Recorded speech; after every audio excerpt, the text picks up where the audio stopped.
नमस्ते दोस्तों, तो आज आपको एक बड़ी अनोखी कहानी सुनाऊंगा जिसमें जीवन से जुड़ी कुछ सकारात्मक बातें बताया गया है जो कि सामवेद की है। तो कृपया कहानी पूरा देखें तथा चैनल को सब्सक्राइब करना ना भूलें। धन्यवाद। तो सुनिए। साम शब्द का अर्थ है गान। सामवेद में संकलित मंत्रों को देवताओं की स्तुति के समय गाया जाता था। सामवेद में कुल 1875 ऋचाएं हैं, जिनमें 75 से अतिरिक्त शेष ऋग्वेद से ली गई हैं। इन ऋचाओं का गान सोमयज्ञ के समय उद्गाता करते थे। सामदेव की 3 महत्वपूर्ण शाखाएं हैं। 1. कौतुमीय, 2. जैमिनीय एवं 3. रानायनीय। देवता विषयक विवेचन की दृष्टि से सामवेद का प्रमुख देवता सविता या सूर्य है। इसमें मुख्यतः सूर्य की स्तुति के मंत्र हैं, किंतु इंद्र सोम का भी इसमें पर्याप्त वर्णन है। भारतीय संगीत के इतिहास के क्षेत्र में सामवेद का महत्वपूर्ण योगदान रहा है। इसे भारतीय संगीत का मूल कहा जा सकता है। सामवेद का प्रथम दृष्टा वेदव्यास के शिष्य जैमिनी को माना जाता है। सामवेद से तात्पर्य है कि वह ग्रंथ जिसके मंत्र गाए जा सकते हैं और जो संगीतमय हों। यज्ञ, अनुष्ठान और हवन के समय ये मंत्र गाए जाते हैं। सामवेद में मूल रूप से 99 मंत्र हैं और शेष ऋग्वेद से लिए गए हैं। इसमें यज्ञानुष्ठान के उद्गात्र वर्ग के उपयोगी मंत्रों का संकलन है। इसका नाम सामवेद इसलिए पड़ा है कि इसमें गायन पद्धति के निश्चित मंत्र ही हैं। इसके अधिकांश मंत्र ऋग्वेद में उपलब्ध होते हैं, कुछ मंत्र स्वतंत्र भी हैं। सामवेद में ऋग्वेद की कुछ ऋचाएं आकलित है। वेद के उद्गाता, गायन करने वाले जो कि सामक सामगान करने वाले कहलाते थे। उन्होंने वेदगान में केवल 3 स्वरों के प्रयोग का उल्लेख किया है जो उदात्त, अनुदात्त तथा स्वरित कहलाते हैं। सामगान व्यावहारिक संगीत था, उसका विस्तृत विवरण उपलब्ध नहीं है। वैदिक काल में बहुविध वाद्य यंत्रों का उल्लेख मिलता है, जिनमें से 1. तंतु वाद्यों में कन्नड़ वीणा, करकरी और वीणा। 2. घन वाद्य यंत्र के अंतर्गत दंडभी, आडंबर। 3. वनस्पति तथा सुशिर यंत्र के अंतर्गत तुरब, नादी तथा 4. बंकुरा आदि यंत्र विशेष उल्लेखनीय हैं। सामवेद में कहा गया है कि योजक चिन्ह, योजक चिन्ह, योजक चिन्ह, योजक चिन्ह, योजक चिन्ह, योजक चिन्ह, योजक चिन्ह, योजक चिन्ह, योजक चिन्ह, योजक चिन्ह, योजक चिन्ह, योजक चिन्ह, योजक चिन्ह, योजक चिन्ह, योजक चिन्ह। उस्त्र देव वसुना कर्तस्य दिव्यवसः। उषा वह देवता है जिससे रक्षा के तरीके सीखे जा सकते हैं। ते चित्यंत पर्वना पर्वना वयम। हम प्रत्येक पर्व में तेरा चिंतन करें। प्रातः उठने से न केवल विकार दूर होते हैं वरन जीवन में कर्म करने के प्रति उत्साह भी पैदा होता है। अगर हम आत्ममंथन करें तो पाएंगे कि हमारे अंदर शारीरिक और मानसिक विकारों का सबसे बड़ा कारण ही सूर्योदय के बाद नींद से उठना है। हमारी समस्या यह नहीं है कि हमें कहीं सही इलाज नहीं मिलता, बल्कि सच बात यह है कि अपने अंदर विकारों के आगमन का द्वार हम सुबह देर से उठकर स्वयं ही खोलते हैं। बेहतर है कि हम सुबह सैर करें या योग साधना करें। व्यायाम करना भी बहुत अच्छा है।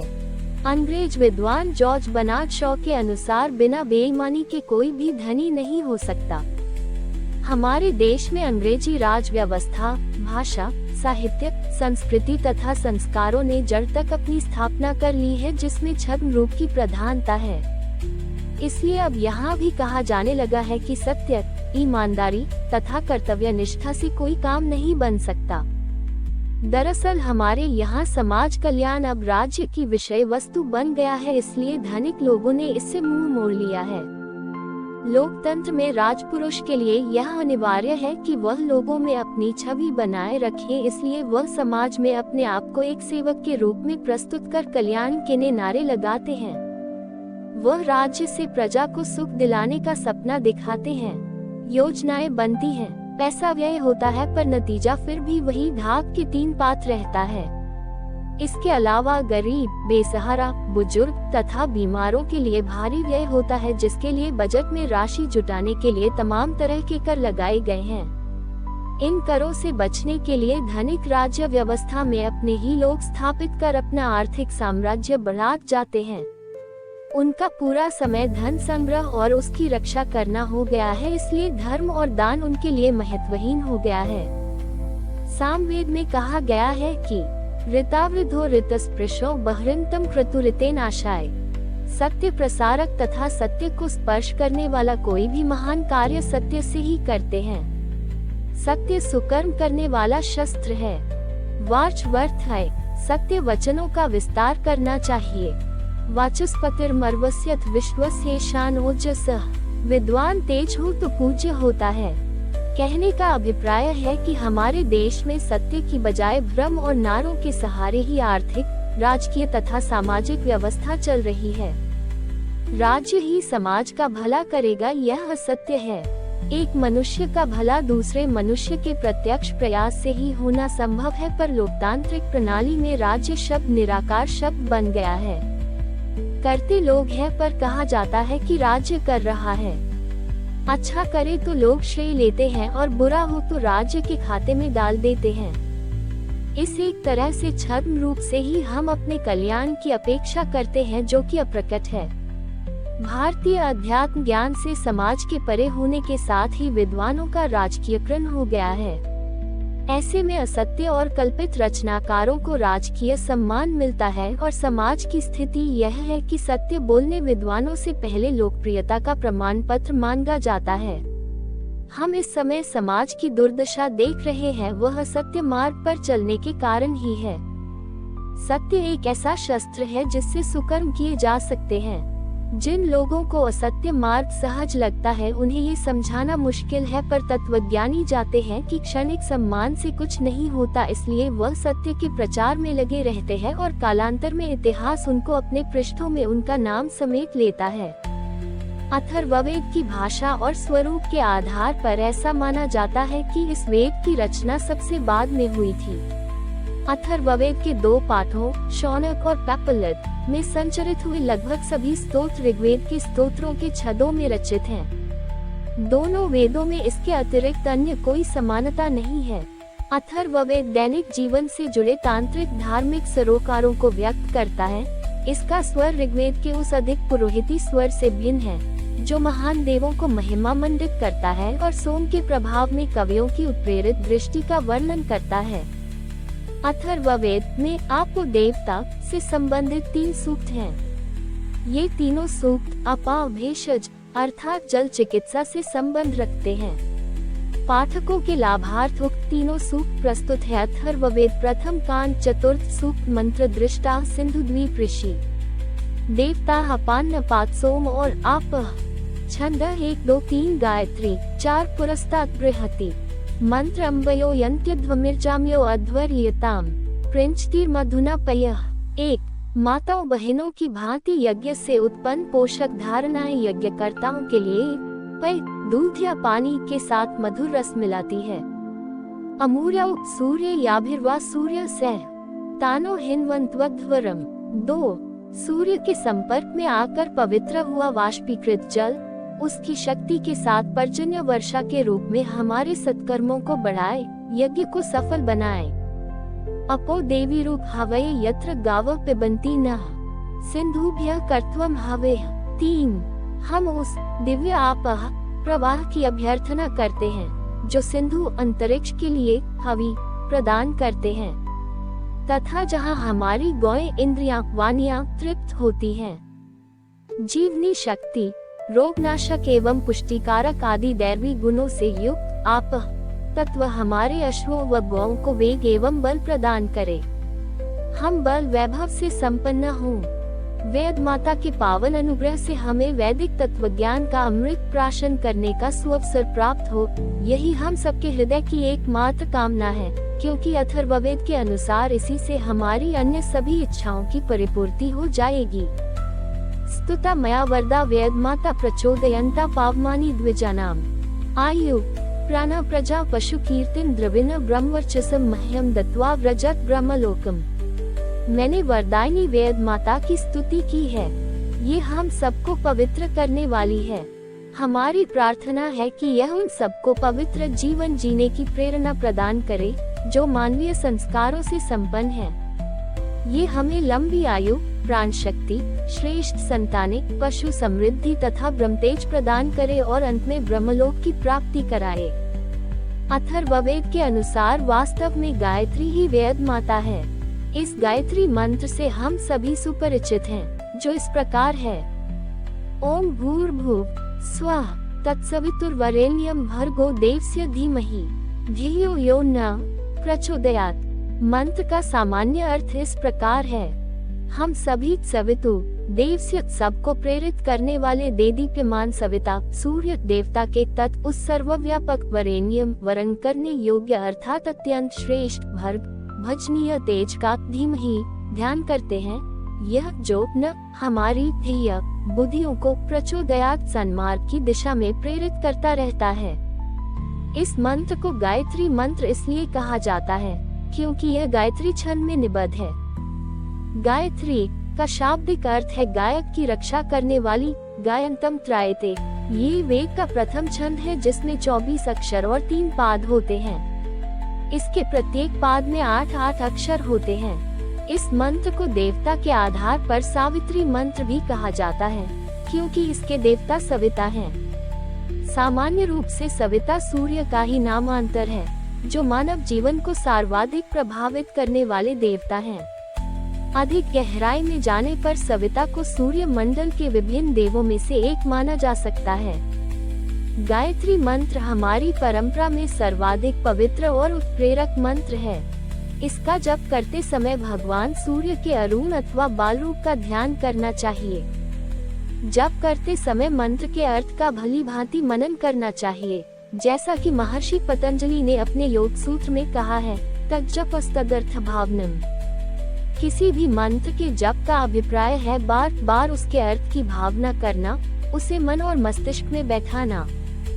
किसी न किसी संदर्भ में यह मंत्र चारों वेदों में प्राप्त हो जाता है। परंपरा के अनुसार इस मंत्र का साक्षात्कार सर्वप्रथम महर्षि विश्वामित्र ने किया था। वही इस मंत्र के दर्शता अथवा ऋषि हैं। वैदिक पारंपरिक मान्यता के अनुसार वेद मंत्रों का कोई रचयिता नहीं है। सृष्टि के प्रारंभ, समाधि अथवा गंभीर ध्यान की अवस्था में ये ऋषियों के अंत करण में स्वयं प्रकट हुए थे। जिस ऋषि ने जिस मंत्र का दर्शन किया वही उसका दृष्टा हो गया। इस मंत्र का जप विश्व भर में व्याप्त किसी भी उपासना संप्रदाय का कोई भी अनुयायी कर सकता है, क्योंकि बुद्धि की प्रेरणा की आवश्यकता तो सभी समान रूप से अनुभव करते हैं। हाँ, ध्यान जप करने से पूर्व शारीरिक शुद्धि कर लेना आवश्यक है। किसी भी वेद मंत्र का उच्चारण करने से पूर्व ओम का उच्चारण करना आवश्यक है। ओम परमात्मा का सर्वश्रेष्ठ नाम है। इसमें 3 वर्ण है, अकार, उकार और मकार। ओम के मध्य में लगी 3-3 की संख्या इसके त्रिमात्रिक अथवा प्लूत उच्चारण की द्योतक है। स्वरों के ह्रस्व और दीर्घ उच्चारण से हम सभी परिचित हैं, लेकिन वेद में इसके आगे प्लूत उच्चारण की व्यवस्था भी है। ह्रस्व स्वर के उच्चारण में यदि एक मात्रा का काल लगता है तो प्लूत में 3 मात्राओं का काल लगता है। ओम अथवा ओकार भी विश्व के प्रायः सभी धार्मिक मतों में किसी न किसी प्रकार से विद्यमान है। भू, भूव और स्वः ये 3 महाव्याहृतियां हैं। ये तीनों शब्द क्रमशः पृथ्वी, अंतरिक्ष और स्वर्ग अथवा द्युलोक के वाचक हैं। अथर्ववेद से संदेश जो अहंकारी को परास्त करे वही इंद्र समान राजा। सभी मनुष्य को अपने लिए नियत तथा स्वभाव के अनुकूल कार्य करना चाहिए। इतना ही नहीं, अगर सार्वजनिक हित के लिए कोई कार्य आवश्यक करने की अपने अंदर क्षमता लगे तो उसमें भी प्राणपण से जुट जाना चाहिए। अगर हम इतिहास और धर्म पुस्तकों पर दृष्टिपात करें तो सामान्य लोग तो अपना जीवन स्वयं और परिवार के लिए व्यय कर देते हैं, पर जो ज्ञानी, त्यागी और सच्चे भक्त हैं पर सार्वजनिक हित के कार्य न केवल प्रारंभ करते हैं बल्कि समय आने पर बड़े बड़े अभियानों का नेतृत्व कर समाज को सम्मान और परिवर्तन की राह पर ले जाते हैं। ऐसे लोग न केवल इतिहास में अपना नाम दर्ज करते हैं वरन अपने भगवत स्वरूप हो जाते हैं। भारतीय अध्यात्म ग्रंथ अथर्ववेद में कहा गया है कि यह श्रद्धते नानुदाति शुद्ध्या दस्योर्हंता स जनास इंद्र। जो मनुष्य अहंकारी के अहंकार को दमन करता है और जो दस्युओं को मारता है वही इंद्र है। यो जाभ्याम्यथ्यस्थायम दुधुर्षति ज्योष्ठो पद प्रचेतास्ताहुरद्यति गति। जो मनुष्य दूसरी स्त्री को गिराता है, जो मित्र की हानि पहुंचाता है, जो वरिष्ठ होकर भी अज्ञानी है, उसको पतित कहते हैं। एक बात निश्चित है कि जैसा आदमी अपना संकल्प धारण करता है उतनी ही उसकी देह और मन में शक्ति का निर्माण होता है। जब कोई आदमी केवल अपने परिवार तथा स्वयं के पालन पोषण तक ही अपने जीवन का ध्येय रखता है तब उसकी क्षमता सीमित रह जाती है, पर जब आदमी सामूहिक हित में चिंतन करता है तब उसकी शक्ति का विस्तार भी होता है। शक्तिशाली व्यक्ति वह है जो दूसरे के अहंकार को सहन न कर उसकी उपेक्षा करने के साथ दमन भी करता है। समाज को कष्ट देने वालों का दंडित कर व्यवस्था कायम करता है। ऐसी मनुष्य स्वयं ही देवराज इंद्र की तरह है जो समाज के लिए काम करता है। शक्तिशाली मनुष्य होने का प्रमाण यही है कि आप दूसरे की रक्षा किस हद तक कर सकते हैं। श्रीमद्भागवत गीता को लेकर हमारे देश में अनेक भ्रम प्रचलित हैं। कहा जाता है कि यह एक पवित्र किताब है और इसका सम्मान करना चाहिए, पर उसमें जो तत्वज्ञान है उसका महत्व जीवन में कितना है इसका आभास केवल ज्ञानी लोगों को श्रद्धापूर्वक अध्ययन करने पर ही हो पाता है। श्री गीता को पवित्र मानकर उसकी पूजा करना और श्रद्धापूर्वक उसका अध्ययन करना तो दो पृथक पृथक क्रियाएं हैं। श्री गीता में ऐसा ज्ञान है जिससे हम न केवल उसके आधार पर अपना आत्म मंथन कर सकते हैं बल्कि दूसरे व्यक्ति के व्यवहार, खान पान तथा रहन सहन के आधार पर उसमें संभावित गुणों का अनुमान भी कर सकते हैं। गीता का ज्ञान एक तरह से दर्पण होने के साथ दूरबीन का काम भी करता है। यही कारण है कि ज्ञानी लोग परमात्मा की निष्काम आराधना करते हुए अपने अंदर ऐसी पवित्र बुद्धि स्थापित होने की इच्छा पालते हैं जिससे वह ज्ञान प्राप्त कर सकें।